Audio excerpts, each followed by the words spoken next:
All right, so in a lesson about liquids, we really first need to define how a liquid is going to look or work in a 3D space.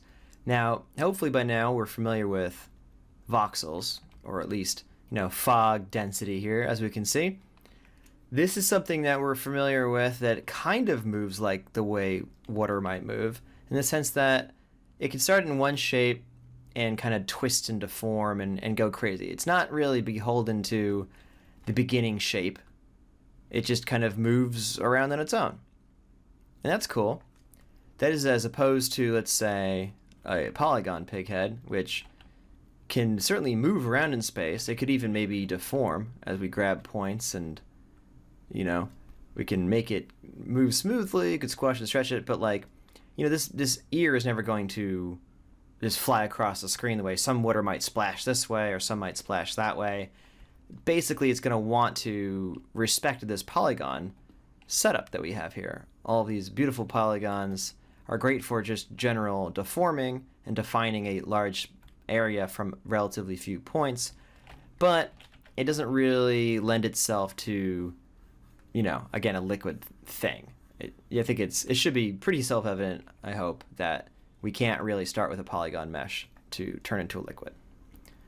So we've got volumes, though, again, which move like a liquid, but don't have a hard delineation, though, between, let's say, where the air is and where the liquid is. Water has a surface. Droplets of water, you can picture them as like spheres or whatever, or a glass of water might have, a surface. The point is, while fog, steam, clouds, stuff of this nature kind of goes from being dense to kind of being wispy and then tapers out, there's no real hard beginning and end to it. So we can't really use this to define, even though it moves the way liquids do, and it is in fact another form of computational fluid dynamics, the way smoke moves and the way liquids move, it actually are governed by mostly the same principles.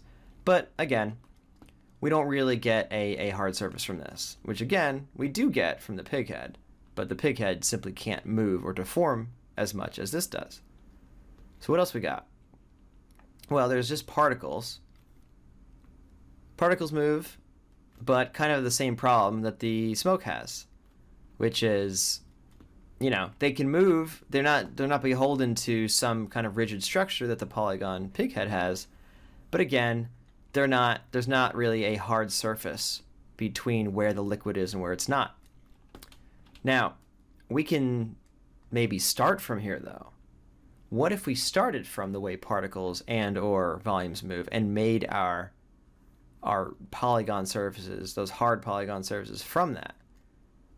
Now, I'm not expecting you to see what I'm doing with these nodes yet. This will all be explained in good time. I just want you to know where we're heading.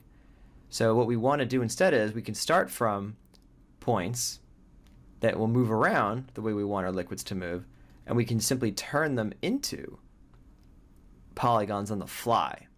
So this polygon mesh is created per frame. It's not deforming some base, restrictive one like this.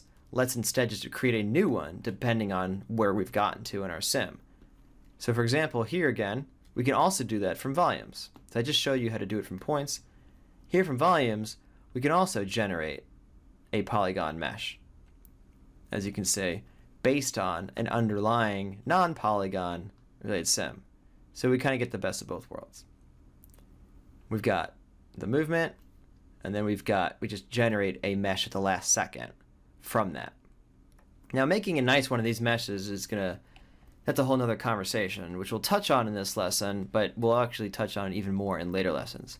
But suffice to say, that's what we're trying to get to. We need to define a cool way of generating a simulation, which is hard enough as it is. And then once we do, although we'll be working with points and volumes, ultimately we're going to turn it back into a hard surface in this manner. So without further ado, let's talk about the flip way of running a simulation.